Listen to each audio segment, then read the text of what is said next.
I try, I really try to turn off the news and like just tune out, is what I was trying to say. Tune out from all of what's going on. It's like not good for my brain. I don't think it's good for any of us to be too tuned in. But even if I really try to not pay attention, it's like it comes through anyway. I get the news, the big news as of yesterday is the government shutdown here in the United States.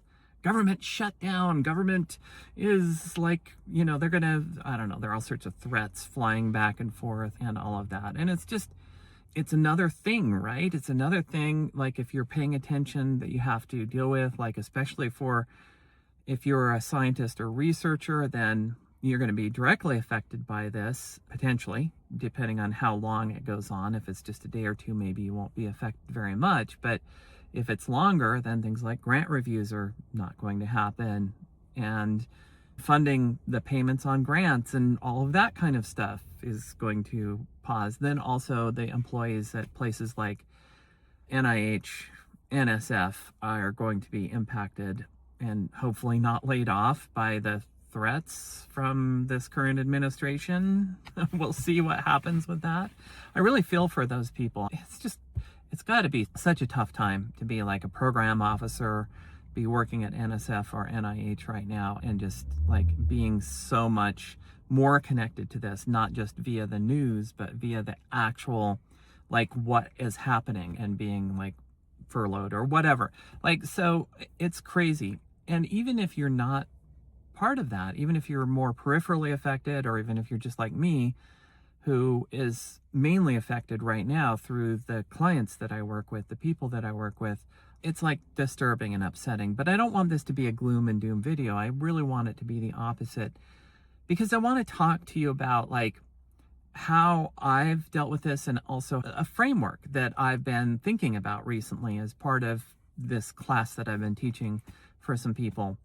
And it's a framework that can really help with this, to help understand what we do mentally when we're encountering news like this. And whether it's a shutdown, or whether it's a meeting of generals, or whether it's whatever pronouncement it is, the latest in the long assault of, for most of us who look at this and think it's kind of crazy, you could just say it's another in the long list of these assaults.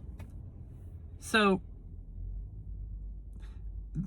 this particular thing is very easy to, for me anyway, to spin out into all of the bad things that could happen, to use my mind to say, okay, government shutdown, maybe they don't seem interested in coming to agreement, maybe this goes on for a long time, maybe it gets used as leverage to, do more authoritarian things and blah, blah, blah, blah, blah. And I can imagine a lot of different things that could happen. And that's the key word I want to talk about. Imagine. It's interesting because I've been working a lot in this new course with different faculties that we have. And one of those faculties is our imagination. And imagination, very different than reasoning. Like, they're like oil and water. They don't really mix. There can be an interface between the two, and where we can go back and forth and ground our imagination and reasoning, and vice versa, and all that. I don't want to get too theoretical here, but it's really interesting to think about imagination and how we use it. And I think it's really underappreciated in our society. It's like the older I have become, the more that positive imagination has been shut down and put into a little box that says, no, don't dream big. I've got my ideas about why that is too, but this shutdown is like something that we can easily imagine bad things happening. And I do that automatically. And I know many people who do, maybe not everybody, but I think some of us, the human response we have is, well, you got to think positive. Don't think negative. We all have a sense that thinking negative is bad. So how have I responded to this? And I think I'm not the only one. It's by just shutting down my imagination. So either I'm thinking about something, sort of imagining potential negative outcomes of a situation, or if I'm saying, well, that's bad, I shouldn't do that, I should just think positive, really that amounts to just shutting down shutting it all down rather than actually true thinking positive would be then imagining something positive, imagining what good could come from these things. And I know it's hard to find, but actually, if you use imagination, you can find multiple ways in which the things that are happening might turn out good in the end, not just bad. But it seems so much harder to do, and I think it's discouraged in our society. We're okay, like it's okay for us to dream negatively. That's accepted, that's a social norm. But for us to dream positively and really picture, okay, so, there's a government shutdown.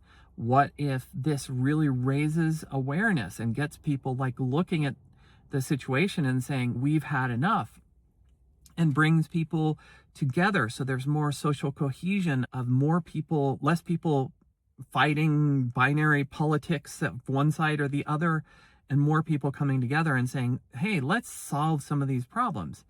And I'm not saying that's going to happen, but I'm saying I can imagine that if I'm intentionally doing that. But again, the problem is that by default, I don't do that. And most people I know who are in their adulthood or beyond don't do that regularly. It's not like a thing that we practice, that we intentionally do. And I think it's a really powerful practice when we start taking control back of our imagination. I think in some ways our imagination has been hijacked by, we give our imagination away to movies and TV and books and the news and all of that, and they imagine for us, and so we imagine less, only in very narrow domains that we're programmed to imagine in, where it's acceptable, like of all the gloom and doom, because gloom and doom news sells, and so it's acceptable to just buy into it and say, yeah, okay, it's all going to shit. Excuse my French. So I just think that disempowers us in the end. Imagination is really powerful. Since this is getting long, I'll talk about that in another video another time. It's super powerful. And I want to take that control back for myself and for yourself, because I think if we can all take back the control of our imagination and imagine how good things can come, not just bad things, but good things, we will be so much more inspired, enlivened, enlightened, and powerful. And we'll be more likely to actually work together to bring some of those imagined positive scenarios into fruition. So let's use that imagination. Now, I imagine you hitting that subscribe button, hitting the like button, making a comment, just because it really helps me out to do more of this. I don't do this, I don't get any kind of monetization, at least not right now. Someday I may have to, just to help pay the bills, but right now, no monetization. It's just something that I'm doing to try to help.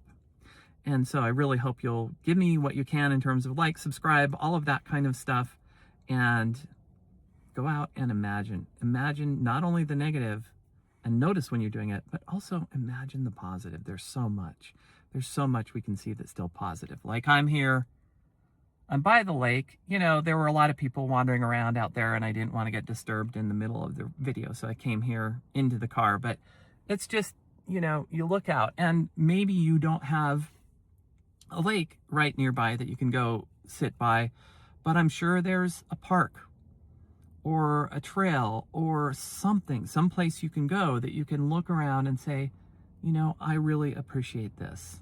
I can imagine something positive when I'm sitting in this place. All right. See you later.